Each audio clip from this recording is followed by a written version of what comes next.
The reason why we talk about housing issues so often is because we have so many problems. We don't have enough houses, we have crap houses, we are slow to improve things. We seem to be trapped in this environment where we're willing to put up with a terrible way of living. I was at the OECD a few weeks ago, and when I told them about rheumatic fever in our country, they were shocked. It's embarrassing that I have to go to overseas places and tell them about the kinds of shocking housing quality that we have in New Zealand. So a lot of my advocacy, a lot of my work around the housing area is very much around trying to fix a lot of different things, but also understanding that it takes time. We have to be patient to understand that the problems that we face have been building for a number of decades. And we're going to have to be very clever and very persuasive to be able to change that over time. So I was very pleased when Andrew asked me to come and have a go at sort of trying to figure out what the benefits are of building better homes. I think it seems very obvious to all of us in this room that it makes sense to build homes that are better than the minimum of the building code that we're doing now, which are either too damp or too poorly ventilated, or, as we have seen over the course of the last few decades, leaky homes or poorly built homes in Christchurch. And when you kind of look at the numbers, you kind of step back and you kind of go, oh, this is bloody obvious. Why are we waiting? Well, the reason why we're waiting is that things may be obvious, but it's very difficult to make policy changes if we don't have coordinated action. So I think that is very much the big challenge for all of us in terms of how we approach this particular issue. And when we're thinking about building better homes, I think the first is to admit and really understand that the quality of homes that we build in New Zealand are not fit for purpose. Our building code is not fit for purpose. We're not building the right quality of homes for the kind of weather that we have in New Zealand. We build homes like we live in the desert, right? You know, it's just really strange. We kind of think that we live in a tropical country where it's kind of warm. It's not. It's winter. Well, not today. It feels pretty warm out there, actually. But we don't think about ventilation very well. We don't think about energy efficiency. We think very much in this very short-term sense, and it's really frustrating. And that's been one of the big challenges. When I was at the NZIA, we did this piece of work looking at talking to a lot of architects and builders and home buyers. We asked them, you know, what do you look at when you want to buy a home? And when we're talking to the guys who are building the homes, the people who are purchasing these homes, they said, look, if I had a bit of extra money, I'd build a bigger house, right? I don't want the energy efficiency. No, no, no. I want more floor area. I want to have more space to put in another bathroom. So we are very short-sighted when it comes to a lot of these things. And we have to understand there's a lot of biases, a lot of human foibles that stop us from adopting to these other things. We know that we value things right now. We'd rather save $5,000 now than to save much more over the course of owning that particular house. So even though we know that there's big challenges, it's very much a case of understanding how is it that we're going to be doing this over time. When I look around the world, and this was again the conversation we have when we go around the world, is that it's not as if the alternatives don't exist, right? We know what sort of things we can do. It's well known. There are lots of places that have been doing things better over a longer period of time, but we seem to be trapped in a status quo. At the moment, I'm teaching this MBA course for Otago, and this is one of the things that we talk about a lot in terms of when it comes to regulation or our behavior. Inertia is a really, really big influence. It's very easy to keep doing things as they are, but very difficult to make that big shift into something that's going to be better. And have any of you guys sort of dealt with prisoner's dilemma and game theory? Do some of you remember from your university days? Nah, people are like, nah, you economists. But the reality is that that kind of stuff is exactly what we're talking about. We're kind of thinking about this situation where we kind of build at a low quality and have a bad outcome for society. The alternative is we build at a higher quality and it's good for society. But moving from the current state that's bad, bad to a good state that's good, good is actually really difficult, even though it seems really obvious. And I'll talk a little bit about how we do that. This is a chart I stole from Andrew, and because I think it shows really well how New Zealand compares in terms of our building code relative to other countries around the world. And New Zealand's kind of in the bottom right, where we kind of use quite a lot of heating in our homes, but our building code, in terms of insulation, for example, is at a relatively low level. And not only that, other countries around the world are making much more progress. And it seems to me like it's not as if we don't know what's happening in other parts of the world, it's just that we've been really, really slow to make those changes. One of the big challenges for us is that when it comes to public policy, New Zealand has a very idealistic view of what it should be. We are very idealistic in the sense that we think that free markets and free choice should have absolute supremacy. It's bullcrap. We don't know what's good for us. That's humanity. We don't know what's good for us. This is why we have minimum standards. This is why we have rules and regulations, so then we can make sure that those rules and regulations are there to provide a standard and quality that is good for everyone. The reality is right now we're not doing that, and we're making a mistake in terms of bringing on stream more and more houses every year that's going to be locking us into this legacy of poor quality housing for many years to come. And when you kind of look at how long houses hang around for, it gives you a sense of how permanent these mistakes are. I looked at the housing stock that we had in 2017, and of that, we still had houses that were kind of 50% of the houses that were built 100 years ago were still hanging around in 2017. Isn't that extraordinary? Well, some of those houses were actually built quite well, right? I grew up in one in Christchurch, and it was a 100-year-old villa, and its bones were still bloody good, much better than the leaky home that I rented a couple of years ago, where it was already rotting after 20 years. But when you kind of look at what the sort of the pattern is, so even houses that are 50 years old, we still have about 90% of them hanging around now. So when we build houses, and we're building about somewhere just around 20,000 houses a year, those 20,000 houses a year are going to be around for another 50 plus years. So whatever standard we build them to is a very, very permanent outcome. And we are essentially saying all those people who are going to live in those houses for the next 50 to 100 years are going to be faced with higher energy bills than they need to be. They're going to be faced with higher water bills than they need to be. They're going to be less environmentally friendly than they need to be. We're essentially locking ourselves into the past in this very, very low quality of building standard that we have in New Zealand. The opportunity for us is really in thinking about what do we do as we start to build houses in a more comprehensive fashion over time. So this gives you a bit of a picture of how many houses we're building by decade over the course of the last nearly 100 years. And you'll see that it's been sort of steadily rising. So in the last kind of 10 years, we built about 200,000 houses, which, by the way, is not enough, right? We should be building around 300,000 houses a year. And I made things very uncomfortable for Phil Twyford at the Housing Stocktake Report.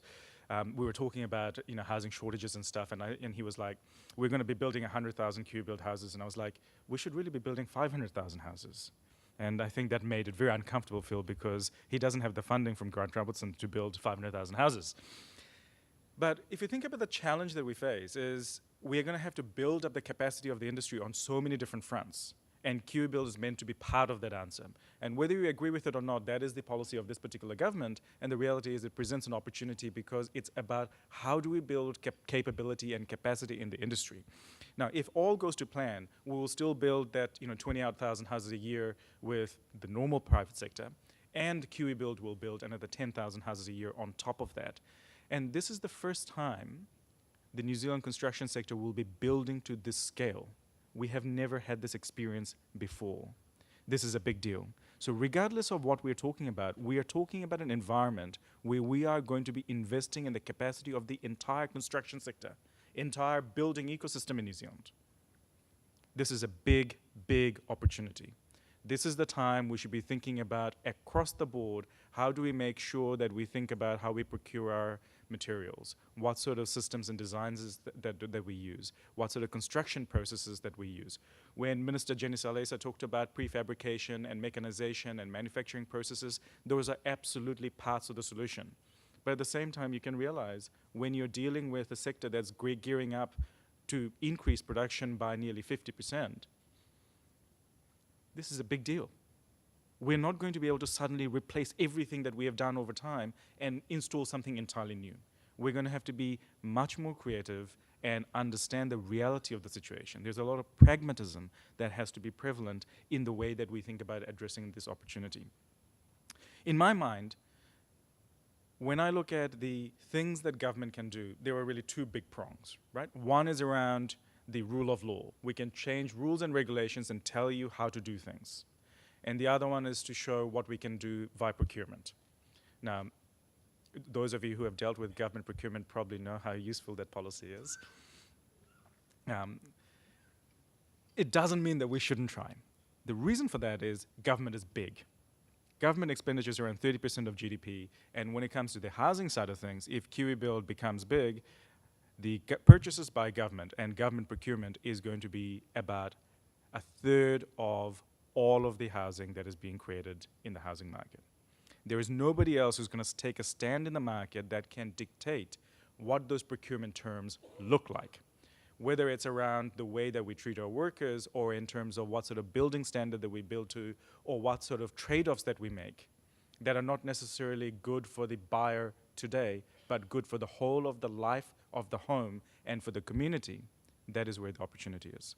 And not for 1 second am I saying that we should not be thinking about improving our building regulation. But again, you heard Minister Salesa talk about how difficult it is and what a complicated process it is. We should not jump into and rush into changing those policies and regulations and think that we're going to do a great job if we do it over the course of the next 6 months or 9 months. This is a big piece of work that we should be learning from the evidence and New Zealand experience and informing that particular reform process. So for me, this is very much the opportunity that we're talking about, that all of a sudden, we actually have government involved in the housing sector in a meaningful way over the course of the next decade. This hasn't happened in New Zealand in any scale since the decade of the 1940s and 50s. That was the last time New Zealand government was involved. That was the last time the New Zealand government actually had hands-on experience of what it is that the housing sector does. So this is where the opportunity is in terms of how do we move forward. Now, when you look at the issue of trying to move to a higher standard of housing, we know that the cost of building in New Zealand is already very high. And if we want to build to a better standard, currently it is going to cost us more to build those homes to a better standard. So when we look at the data from Rawlinson's and Eaqub, that's analysis that was commissioned by the Green Building Council, we find that, look, it does cost more to build those high-quality homes. So at Homestar 6, we're talking, including certification, assessment, probably somewhere between 2 and 3% more expensive to build those Homestar 6 standard.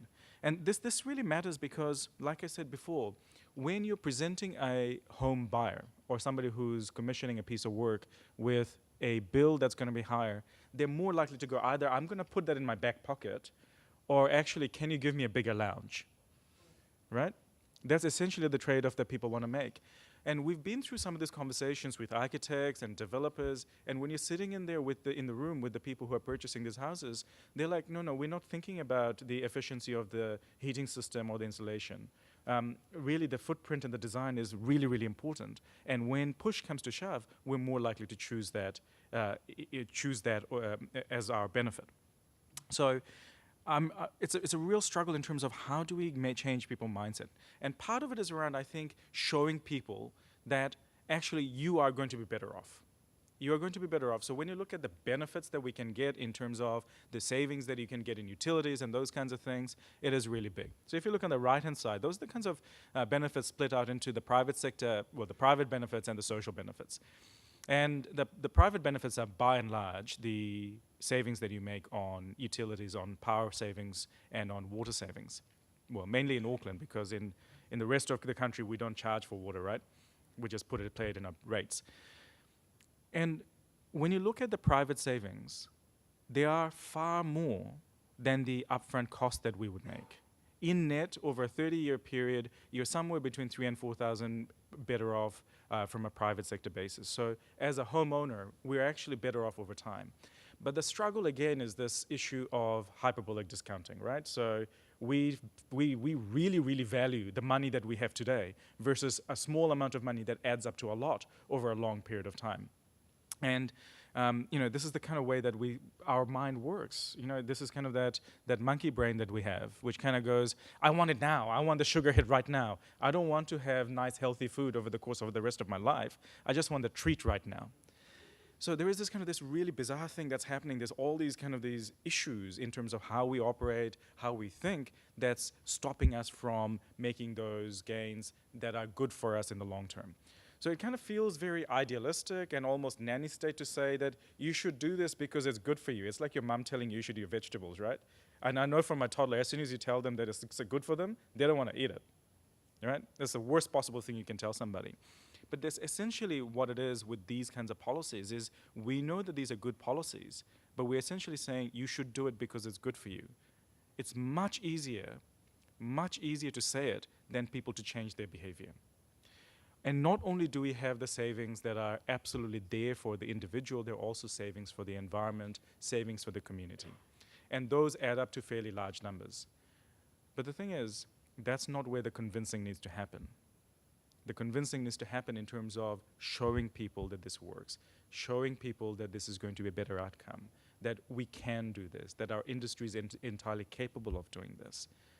The reason why we're looking at the social benefits as well is because that's a conversation we can have with the government to say that there is a reason why government can step in, because a lot of the benefits of adopting these higher standards are not just about the upfront cost, but about this wider benefits that will accrue to everybody over the course of the next few decades. And the government has the ability to be more rational in its decision making. Now, when you have dealt with politicians, that may not seem always apparent, but the reality is the government has the ability to take good policy advice. I see somebody from MB right there, so hopefully you're giving good policy advice. Good policy advice in terms of what are the trade-offs that you're dealing with, and their time horizon is very different from individuals. That's why we're talking about both the private benefits and the social benefits. Those two together add up to quite a lot, but the social benefits alone should be enough to convince the government to move to a higher standard when it procures houses on its own account. When you kind of add up the benefits, they're quite big. So if we take a relatively conservative kind of estimate, which is on the left, and I think that's what we should look at, in total, we're probably looking at around $330 million worth of benefits over 100,000 Kiwi-built homes. Now, that's a fairly big chunk of savings in terms of not only are we covering the cost, the additional cost of building these homes to a higher standard, the benefits that they accrue are going to be far greater. And if we are confident that the kinds of patterns of improvement in industries that we've seen around the world, that when new standards come on, you do learn how to do it better, that the cost differences, the upfront costs that we see today are going to diminish over time, that as people start to see the benefits of high quality houses, that more people adopt them, the benefits could possibly be much, much higher. But again, we should wind back and think about what is it that the government is trying to do with something like the Kiwi Build policy. It's about trying to build homes that first home buyers are going to have access to. Does it make sense to build houses at a standard where we're going to be helping people into houses that are expensive to run? Much more expensive, that's actually going to make them worse off than the alternative, with easily available technologies and very easily available standards. I think this is where the big challenge is we know that there are substantial gains to be made, and the opportunity is to make sure that we take this time to make a stand in the market and say, we're not going to be all about the upfront cost of doing things, but actually think about the lifetime cost and lifetime benefits and the lifetime value of how we do things. When it comes to public policy, that's very much the issue, is about trying to step back and say, what is the best way to do these things? So in doing this piece of work, for me, it was very much a story about all the sort of strands of housing coming together. And all the strands of housing come together in the sense that I'm extraordinarily frustrated with New Zealand's inability to deal with the housing crisis. We have a country of 4.5 million people, right? It's a freaking village. We should be able to just build the houses that we need. We probably know the people who are homeless. And yet we can't. So we take a more pragmatic approach. Let's take it step by step and build up a picture that is going to give us the solutions that we want. There are lots of different pieces of policy that are currently underway that are absolutely going to help. Reforms of the rental policy is going to help. Review of the building code is absolutely going to help. Kiwi Build is going to bring on new housing supply of a typology and for a group of people that wasn't available before. But we should also look to really fast track some of the changes that we want. Because if we want to make improvements that are long lasting, then we have to start now. We've waited long enough. The last 40 years have been lost decades of New Zealand's performance in housing. I urge this government and for the partners in this room to argue very strongly for us to develop a housing market that delivers houses that are much better quality than the minimum standards that we have. Because if we don't, then we're going to be locking in tens of thousands of houses for 50 or more years of a quality that is simply not good enough. And the long-term aim is to make sure that the building code is upgraded significantly over the course of the next few decades, because we want to make sure that every new home that's built in New Zealand is actually good for the people who live in them, but also for the environment. Thank you.